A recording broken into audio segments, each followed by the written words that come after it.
Sorry enough for this, forgive me. Oh, grabe. Woo.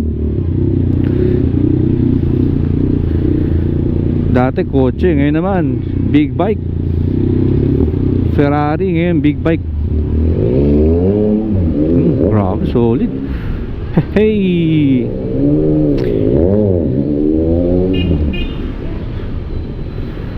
Idol, kung sino ka man, idol kita.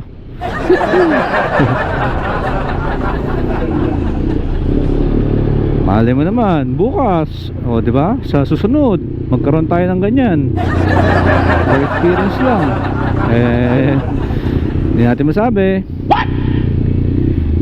Mahaba pa ang panahon, basta nag-iingat ka palagi sa biyahe. Alright.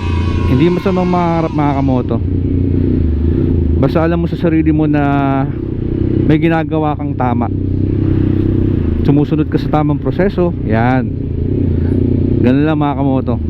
Huwag ka lang mawala ng pag-asa mga kamoto, no? Lahat yan makakamit din natin.